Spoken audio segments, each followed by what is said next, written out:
আজকে কিন্তু আমি সকালে বানিয়েছিলাম আলুর দম। তো দেখতেই পাচ্ছ ছোটো ছোটো আলু। তো তাই ভাবলাম তোমাদের সাথে একটু শেয়ার করি রেসিপিটা। আমি জানি সবাই আলুর দম রান্না করতে পারে, তবু সবাই নিজের মতো রান্না করে কিন্তু। তো চলো, এখানে কিন্তু আলুগুলো আমার অলরেডি সিদ্ধ করা আছে। আমার হাজব্যান্ড সিদ্ধ করে রেখে দিয়েছে। তো দেখতেই পাচ্ছ এত ছোটো ছোটো আলু। তো অবশ্যই তোমাদেরকে বলবো এত ছোটো ছোটো আলু কোথা থেকে পেলাম। তো চলো, এই যে কড়াইয়ের মধ্যে তেলও দিয়ে দিয়েছি। তো আমরা কিন্তু 1 বস্তা আলু কিনে নিয়েছি। তো এখান থেকে দেখো মোটা মোটা আলুগুলো ওখানে সাজিয়ে রাখা আছে, আর যে ছোটো আলুগুলো ছিল, তো অনেকেই আলু ছোট বেরিয়েছে, তো কিছুটা নিয়ে আমি কিন্তু আজকে আলুর দম বানালাম। তো দেখো, আমি কিন্তু আলুগুলো তেলের ওপর দিয়ে খুব ভালোভাবে ভেজে নেব লবণ দিয়ে। তো লাল লাল করে ভাজলে কিন্তু আলুটা ভালোও লাগে, তাই না?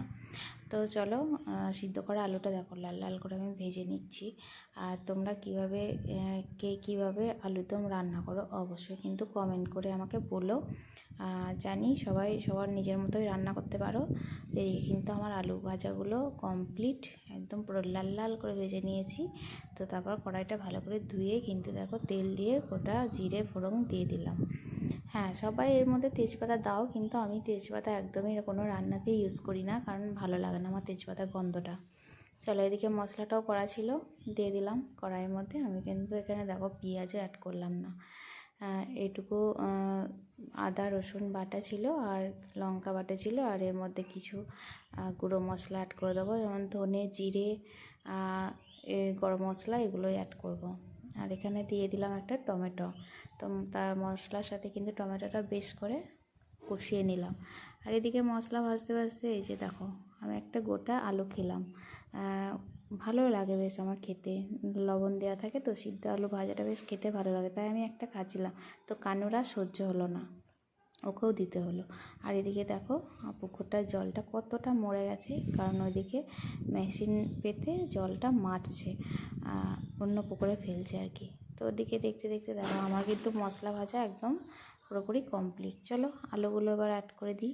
আলুগুলো অ্যাড করে কিন্তু বেশ কিছুক্ষণ কষিয়ে নিতে হবে, আবার ভালোভাবে কষিয়ে নিতে হবে। তো চলো, ভালোভাবে কষানো হোক, আর একটু জল দেবো, দিয়ে ভালোভাবে কষাবো। তো বন্ধুরা, তোমরা যারা যারা অ্যাক্টিভ থাকছো, এখন কিন্তু কন্টেন্ট মনিটাইজ দেওয়া শুরু করে দিয়েছে। তোমরা একটু ধৈর্য ধরে কাজটা করো, তাহলে কিন্তু সবাই কন্টেন্ট মনিটাইজেশনটা পেয়ে যাবে। কারণ ফেসবুক কিন্তু নতুন করে কন্টেন্ট মনিটাইজেশন সবাইকে দিতে শুরু করে দিয়েছে। তাই বলছি, একটু ধৈর্য ধরে সববার ভিডিও দেখো, আর সুন্দর সুন্দর লাইক কমেন্ট করো, এঙ্গেজমেন্টটা বাড়াও, তাহলে কিন্তু পাওয়ার সম্ভাবনাটা একটু তাড়াতাড়ি হবে। তো চলো, এদিকে কিন্তু আমার আলুগুলো মশলার সাথে কষানো হয়ে গেছে ভালোভাবে, আর এদিকে জলও অ্যাড করে দিলাম। অল্প করেই জল দিলাম, কারণ আলুতে অলরেডি সিদ্ধ হয়েই আছে। আর এর মধ্যে দিয়ে দেবো কিন্তু গরম মশলা। তো ভাজাই আছে গরম মশলা, গরম মশলা না দিলে কিন্তু আলুর দম একদমই ঠিকঠাকভাবে হয় না। চলো, আলুর দমে গরম মশলাটা দিয়ে দিলাম, আর দিয়ে দিয়েছিলাম কিন্তু একটু লঙ্কা গুঁড়ো, কারণ একটু ঝালটা কম ছিল, ওর জন্য কিন্তু লঙ্কা গুঁড়োটা দিয়ে দিলাম। তো চলো, এবার ভালোভাবে মিশিয়ে নিয়ে এবার ঢাকা দিয়ে দেবো। যতক্ষণ হচ্ছে ততক্ষণ পর্যন্ত ঢাকা দেওয়া থাকবে। তো বেশিক্ষণ লাগবে না, একটু ফুটলেই হয়তো হয়ে যাবে। পুরো আলুগুলো দেখো একদম সিদ্ধ হয়ে আছে।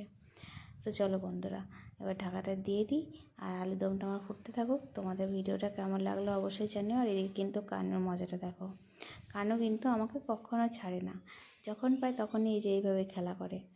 মানে এখন ওদের এই টাইমটা, এই খেলাটার সময়। তো দেখো সব সময় এদের এই যে, তো আমার কানুকে নিয়ে এইভাবে সময়টা কেটে যায়, একদিকে রান্না করি, একদিকে ওকে সময় দিই।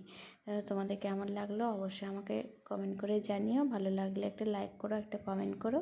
আজকে ভিডিওটা এ পর্যন্ত। তো বন্ধুরা, আজকের মতো টাটা, দেখা হচ্ছে আবার নেক্সট কোনো ভিডিওতে। ততক্ষণ পর্যন্ত সবাই ভালো থেকো, সুস্থ থেকো। ধন্যবাদ সবাইকে।